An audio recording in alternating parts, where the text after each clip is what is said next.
Welcome back. I'm Doc Jen. And I'm Dr. Dom. And today for the Optimal Body Podcast, we're actually going to talk about the importance of warm-ups and cool-downs, what types of warm-ups and cool-downs you should be doing, and we're going to give some examples.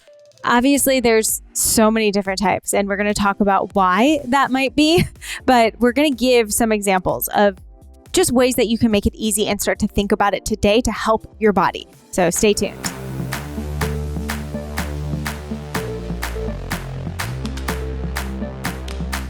If you're going to get anything out of this podcast, is that a generalized workout for all movement across the board is not really going to be as effective as doing a specific warm-up for the movement that you're going to be intended to do. If I'm running, then what are some movements that I can do to really start prepare me for a run then? So this is an instance where to start and rise the system, like what can you do? I mean, you could do a whole bunch of different things. This is where you could just go for a light jog to rise the system for 3, 4, 5 minutes, get the heart starting to pump. And then when we go to the activate phase, that might be doing any sort of single leg work, right? Or bounce on the heels, I think you were just referring to. Or like just bouncing in general, like kind of hopping, because then we're getting that shock absorption in the Achilles. We're priming the ankles, the feet, the hips all the way through, to really start to take on that explosive power, because that's what running is. Getting ready for that shock absorption. And then to activate, doing any sort of single leg activity, I think is great for running because we spend a lot of time on one leg. You're kind of on one leg almost the whole time if you're actually running, and then in flight the other portion of time. So doing things like a light single leg deadlift of sorts, that's going to get activate and mobilize as you start going further into that, because then you're activating those hamstrings, that core, the glutes through a lot more of the range. Again, getting that kind of cross body activation since you're on one leg. So that would be a great thing to throw in. Those alone, like if you did those 3 things, jog, hop, and then single leg deadlifting, you can even use the running arms with it, right? And then you kind of get that, like you were saying, that cross body oblique kind of action happening. And then to potentiate it, if you're just using that one exercise, explode out of the single leg deadlift, right? So go down, explode up. Use speed as that factor of how you make it more intense, because again, every time you launch yourself while you're running, you're kind of exploding out of that single leg phase. So deadlift, explode up, deadlift, explode up. And then once you start running, your body's going to be like, okay, we've kind of been nudged into this. But like passive stretching for your calves, probably not as effective. But if you're going to do single leg heel raises, maybe that's a little bit better, right? Or just single leg hopping. And you could do that with a little deficit, like with your toes up on a plate. Yeah. Because again, when you're running, you're going to push that ankle into a greater range of motion. But passively stretching probably isn't going to be the thing, because then we're not teaching load in that extreme range. Right. So if you have your toes up on a step or up on a weight or plate or something, and then you work full ankle range of motion doing heel raises, that'd be great. Yeah. And then if we're talking more strength-based, obviously, we kind of talked into squats a little bit. If we're talking into deadlifts, well, we need to get that hinge type motion, right? So especially if you're looking at toward the end of ramp, potentiate, put a band around your kind of shoulders, neck area, and you step on it between your feet.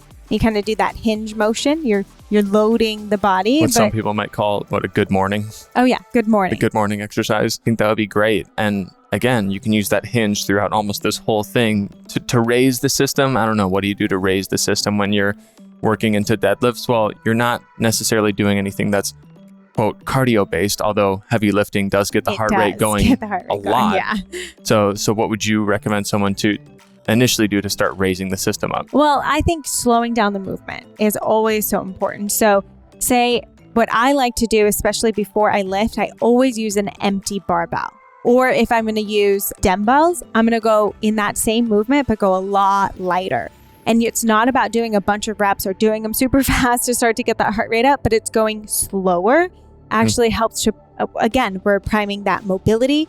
We're priming the muscles to start to activate, and we're getting that heart to have to work, because even just an isometric hold, which means that your body isn't moving, but it's creating tension within the body, that gets the heart rate going as well. So I love to do just barbell squats, a few times. Maybe I'm holding at the bottom and I'm opening up my legs if I'm doing squats, barbell deadlift, lighter dumbbell deadlift. All of these kind of things are going to help to prepare the body. And it's not about doing a whole bunch of reps. You actually do fewer reps, Maybe you're doing 6 to 8, but you're slowing down the movement. You're feeling it, and you're starting to tune into your body. So your body is naturally knowing, oh, this is what I want to activate. This is what I want to feel when I'm actually loading it to my desired weight. I will say that sometimes when I don't have like a ton of time and I'm doing a HIIT workout, I will spend the first round of that HIIT doing no weight. So doing essentially body weight and using that as my warm up. So say I have push-ups on the ground, maybe I'm going to do push-ups on an elevated surface. So I'm taking off load, I'm warming up the range, I'm getting into that motion. Usually it includes some kind of cardio, jump or jump rope or something. So I'm going to use that to get my heart rate up. And I will say, like, I'm not always the person that is the best at following what I know that, we're human, right? We're not always doing our mobility. We're not always doing the activations we tell everyone to do. So I will say that's an extreme case. Don't try to do that, obviously, but it does work in the same way as long as you're pertinent that you're not, or like careful that you're not doing like a heavy set in your HIIT workout or going extremely hard. You have to then make sure, okay, I'm really going to just baby it this first round, and then I'll gradually go into it more and more. And then your last round is like your hardest round. Yeah. And I think that kind of keeping the same thread of thought as we go into cool downs, it doesn't have to be anything insane and crazy. I think the fact that just having that cool down so it exists and you're not just skipping it and going from the most intense thing you've done to running out and then sitting and working or being in your car, like having that de-escalation of your physiology is really important because our body's working so hard to catch up to all the work we're doing. That's why our heart increases. That's why we start breathing faster. Our body's trying to work to replace all the oxygen and all the nutrients that we were using during that workout. And if suddenly we just stop, like our body will eventually catch up, but we don't have that kind of de-escalation period. So then our heart rate drops probably a lot quicker than it should. And then we might just leave different metabolites and stuff in the muscles, in the muscle groups that we were using. And that may result in increased soreness the next day or a lack of recovery immediately after that workout. A lack of full body recovery. And that's where they're saying, listen, again, this is all stuff that we get to study continuously. And what's hardest about this kind of study is that you're going to say, okay, this group of people is going to do the exact same kind of workout every single time. So we know what we're measuring and what kind of warm up, what kind of cool down. It's just, I will always say there's flaws in studies because humans are flawed. We are flawed humans, right? Yeah. So it is hard to do a perfect study. So I think we're going to continue to study this, and hopefully we'll have better answers for you later on that are more specific. But, right now we know that doing an active type cool down. So again, this isn't just, okay, I'm working out, now I'm going to passive stretching.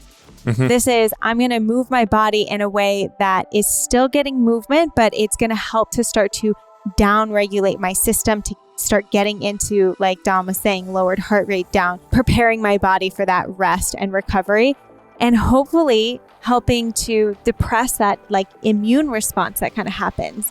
And so we're not just like killing that immune system, but we're actually helping to like slowly drop it in. Especially when you're doing something really intense, like that can be a lot of work on the muscles that can cause a lot of this like micro damage. That's good because then that's what we want to recover and have our body heal so that we can do slightly more next time. But if we just leave it with that most intense thing being the last thing that we do, then our nervous system kind of takes that as like, this is an assault. And then we need to like bring all the troops in, and you might have an increased inflammatory response rather than, like Jen's saying, slowly pedaling things down, that you start to already flush out some of those metabolites. You're not having as much significant inflammation in those areas, and you'll already start that kind of healing process. Kind of going to your HIIT example, like maybe you just do one more slow round of each of the exercises, but you're going through them a lot slower. You're doing it with a lot more intention of the mobility and the range of motion you're going through. And that would just be a great way to do it with slightly lower intensity. Make sure you're focused on getting full range of motion, continue to pump all of the fluids and everything through all those joints, and then be like, okay, great. That was my cool down. If that's all you did, that would be amazing. Well, and one of the things that I even like telling people, members in the optimal body, is, if you're going to if you're looking for some kind of cool down, but you're not quite sure what to do, can you choose 1 to 2 of the mobility that you know, like you've been through one of the mobility flows and you're like, ooh, I know that's super sticky. Can I put that at the end of a workout? Also, another thing that I like adding is, can you just do 5 minutes of core at the end as well? Because usually core is more lower to the ground. We're already kind of decreasing that intensity of the workout. We're not running and jumping and lifting super heavy usually when we're doing core, at least when we're thinking of the core and the optimal body, because it's really getting back to that foundation of our pillar from our pelvic floor to our shoulder blades. So can you do 5 to 10 minutes of that, 1 to 2 mobility exercises that are really focused on opening up a specific range that you know you need? One, you're already warmed up. So your body's like, good, right? You're opening up a specific range of motion. You're not just passively resting into it. You can slow down your breath. You can slow down your movement. And you're naturally getting that body to kind of downgrade from that workout. Like that's a great option, I think, and something I use often as well. Especially if those mobility at all touch the different areas that you worked in the workout, right? It's great if it addresses something that you know that you have a deficiency or a barrier in, but also if it touches something like if you're doing a heavy like shoulders and chest workout, and then what you're doing for mobility at the end is like open book, which I also know I need for my upper back. Like that would be great because it helps me work on something I have restrictions in, and it would help address the muscle groups that I kind of worked on while I was doing my exercise. So yeah, and same with cool downs. Try to make it a little more active. Make sure it addresses things that you know you either have deficiencies in or are similar to the exercise you were doing. And just try to make sure that you have these plugged in on either end of your workouts. I know Jen and I get to work on them a little bit more ourselves. And that's kind of what we found as we were working through some of the research. And last little nugget I'm going to say is we've done podcast episodes on foam rolling, and we go over specifically when you should foam roll and how you should foam roll. So that's going to go a lot more specific, because I know a lot of people like to grab a foam roller either before or after workout. What is more effective? We go over all of that, and the massage guns. We go over that as well, because that is another big thing that people love to use either for a warm up and a cool down. And again, just go listen to those 2 podcasts. They're not very long, and they'll give you the specifics on those. Totally. Thanks for tuning in for another episode of the Optimal Body Podcast. If you like what you heard, comment below, maybe subscribe, or come to us with other suggestions on what you want to hear, because all of these episodes are made specifically for you and what can help you in your own body. If you can, subscribe and leave a review to the podcast on your favorite podcasting platform, and we will see you on future episodes of the Optimal Body Podcast.